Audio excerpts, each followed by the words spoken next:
Nunca imaginei que minha ida ao hospital me levaria a vivenciar tamanho terror.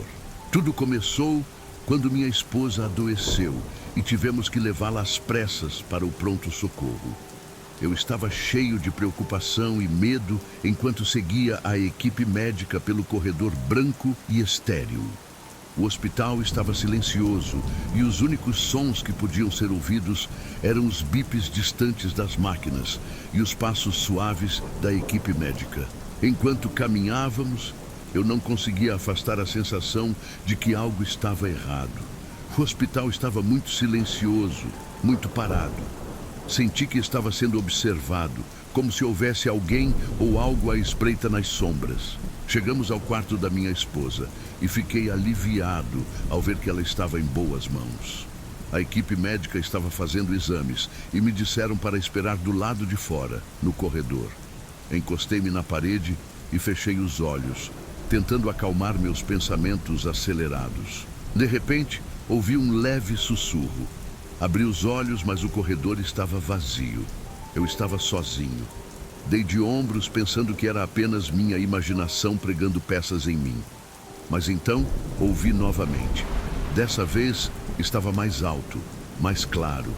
Vinha de um dos quartos no final do corredor. Aproximei-me da porta e dei uma olhada para dentro. O cômodo estava escuro e vazio, mas pude ver uma figura nas sombras. Era um homem e estava usando uma bata de hospital. Ele estava murmurando para si mesmo e sua voz estava cheia de medo e desespero. Eu estava prestes a chamá-lo quando percebi que seus olhos eram negros e sem alma. Cambaleei para trás, com o coração batendo no peito. Não conseguia acreditar no que estava vendo. O homem começou a se mover em minha direção com a mão estendida. Eu me virei e corri, meus pés batendo contra o piso de ladrilhos. Corri pelo corredor, mas não conseguia afastar a sensação de que estava sendo seguido. Ouvi passos atrás de mim e me virei para ver a figura da sala parada no final do corredor. Corri pelo corredor, mas não conseguia afastar a sensação de que estava sendo seguido. Ouvi passos atrás de mim e me virei para ver a figura da sala parada no final do corredor. Seus olhos ainda estavam pretos e sem alma, e ele estava acenando para mim com a mão. Corri para outra sala, mas ela estava cheia de criaturas estranhas e distorcidas. Elas estavam murmurando para si mesmas, com os olhos negros e sem alma, como um homem com a bata de hospital. Eu estava cercado e sabia que tinha de encontrar uma saída. Cambaleei pelo hospital, correndo de cômodo em cômodo, tentando escapar dos horrores que me cercavam. Por fim, tropecei em uma escada e subi correndo os degraus, subindo 2 de cada vez. Atravessei a porta no topo da escada e me vi de volta ao corredor branco e estéril da sala de emergência. Corri de volta para o quarto de minha esposa, mas ela havia desaparecido. A equipe médica me disse que ela havia sido transferida para outro quarto, mas eu não conseguia afastar a sensação de que havia algo errado. Eu tinha visto coisas no hospital que desafiavam a explicação e sabia que tinha de descobrir o que estava acontecendo. Passei as semanas seguintes investigando o hospital e descobri que ele havia sido construído em cima de um antigo cemitério. O hospital foi construído sobre os túmulos dos mortos e seus espíritos estavam presos dentro das paredes do edifício. Nunca mais voltei àquele hospital. Os horrores que vi ficarão comigo pelo resto de minha vida e rezo para que nunca mais tenha de passar por algo semelhante. Mas, até hoje, ainda consigo ouvir os sussurros e os passos dos espíritos que assombram o hospital, e ainda consigo sentir seus olhos negros e frios sobre mim.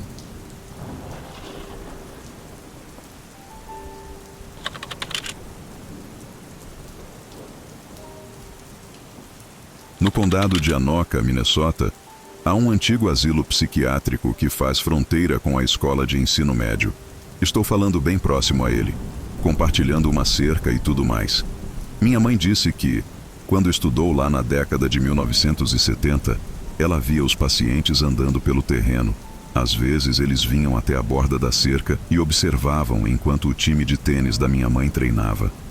Acho que também há túmulos antigos em um dos cantos do pátio, o que faz sentido, pois o hospital funciona desde 1898.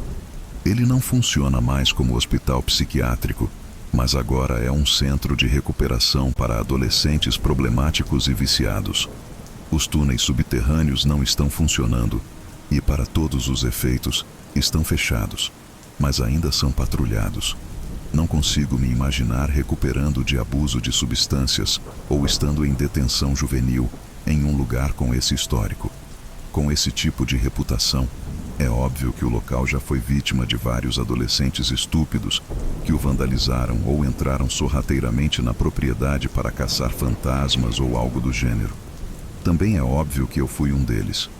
Em 2005, eu estava no ensino médio e namorava um rapaz, Max, que era voluntário no Corpo de Bombeiros. O pai dele era chefe dos bombeiros, então, naturalmente, ele estava envolvido. Todos os voluntários menores recebiam um rodízio de tarefas. Um mês para cuidar dos telefones, um mês para manutenção e reparos, um mês para a cozinha, etc. À medida que ficavam mais velhos, mais experientes, alguns desses meses eram dedicados a patrulhas. Normalmente, um voluntário menor não seria solicitado a fazer patrulhas no asilo, mas como o pai de Max era o chefe e Max era voluntário há 3 anos, ele tinha acabado de se formar e completado 18 anos recentemente.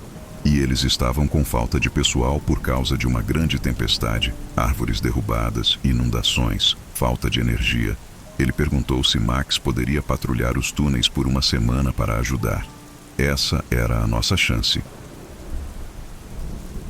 Eu estava no meio das provas finais, mas já tinha terminado o ano letivo naquela quinta-feira, e achei que uma exploração legal do prédio no final do ano letivo seria um começo épico para o verão. Ele disse que me avisaria depois de sua primeira noite para saber como era e se eu conseguiria ir até lá. Na terça-feira de manhã, antes de ir para a aula, tive notícias dele dizendo que os túneis eram legais e assustadores. Ele disse que patrulhava sozinho. Portanto, eu poderia me esgueirar até lá com ele, mas talvez não pudesse patrulhar com ele no perímetro real do terreno. O que não tinha problema, pois o que realmente me interessava eram os túneis. Ele também disse para levar uma lanterna, pois havia uma parte em que ele tinha de apagar a luz antes de acender outra, e a fiação elétrica estava toda errada. Na quarta-feira de manhã, ele disse que havia um cheiro lá embaixo e que eu deveria levar sapatos de água. Parte da inundação havia se infiltrado nos túneis e provavelmente um rompimento de esgoto ou ratos afogados. Não era muito profundo, mas era muito nojento. Na quinta-feira de manhã, ele me disse para encontrá-lo na trilha atrás do asilo às 22 horas, que margeava o rio. Fiquei um pouco assustado com a ideia de andar sozinho naquele caminho à noite, mas decidi que não haveria problema. Avisei minha amiga Ana onde estaria e disse que enviaria uma mensagem de texto com uma palavra código a cada hora para que ela soubesse que eu estava bem.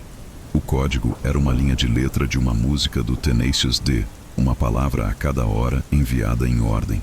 Talvez eu goste de coisas assustadoras, mas sou muito medroso. Vesti-me com roupas de caçador de fantasmas, ou seja, toda preta, com capuz e botas de chuva. Segurei minhas chaves nas mãos, aquela coisa que você faz quando alguém o ataca e você pensa, vou dar um soco nele com minhas chaves e ele me deixará em paz. Bata na madeira. Max estava esperando lá quando cheguei. Então não precisei esperar sozinha, o que foi ótimo. Começamos a abrir caminho pela propriedade, evitando postes de luz. Chegamos à entrada. Era uma daquelas entradas de concreto que levava imediatamente a uma escada descendente. Entramos. As pichações de sempre estavam presentes. Liguei minha lanterna e descemos. Na base da escada, o cheiro era horrível. Também estava pelo menos 10 graus mais frio. Ele ligou o interruptor de luz em nossa extremidade e começamos a descer.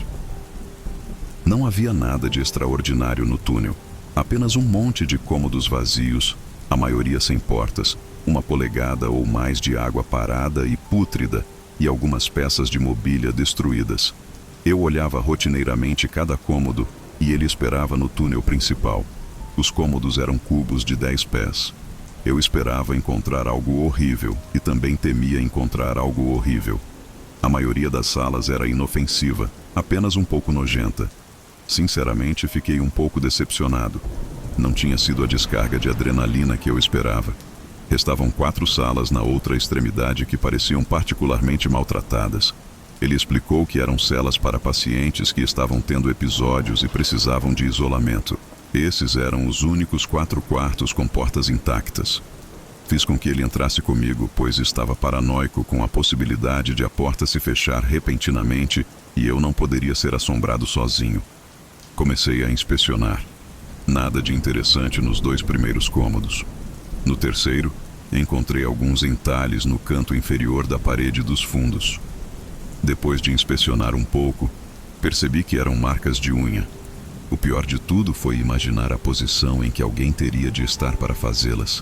Agachado no chão, de costas para a porta, encontrei mais algumas manchas de marcas de garras, todas agrupadas, com marcas indo em todas as direções diferentes. A maioria delas estava agrupada no fundo do cômodo ou nos cantos, mas havia um grupo de arranhões a cerca de 2 metros de altura em uma parede. Imaginei que talvez a pessoa estivesse em cima de uma cama e estivesse fazendo o que queria, mas a altura não natural me incomodou. A essa altura, já era o suficiente. Eu realmente não precisava de um monte de coisas assustadoras para preencher minha cota, então estava pronto para ir embora. Max entendeu, mas também achou que eu deveria dar uma olhada no último cômodo, já que tinha dado uma olhada em todos os outros.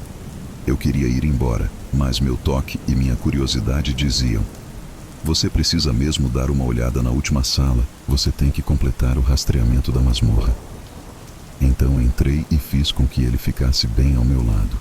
Começamos a percorrer todas as paredes, mas não encontramos nada. Eu continuei voltando para o canto de trás, pois foi lá que encontrei as primeiras marcas na outra sala. Abaixei-me para olhar o que eu achava ser outra marca na parede e percebi que havia marcas no chão. Era difícil enxergar, pois havia água por toda parte, mas, ao balançar o pé para frente e para trás, consegui distinguir a palavra não, repetida. Agora que eu tinha terminado, levantei-me e me virei para Max e saímos do cômodo, voltando para o corredor, túnel principal. Mas aí paramos. Estávamos tão concentrados em olhar para o chão com a lanterna que não percebemos que a luz do túnel havia se apagado. Eu fiquei assustada. Max pegou a lanterna de minha mão e iluminou o caminho até a escada. Nesse instante, escutamos passos vacilantes e arrastados atrás de nós. Não eram passos normais.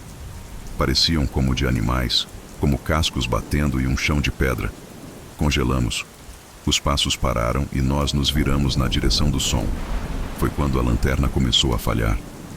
Max começou a bater na lanterna desesperadamente e ela não funcionava.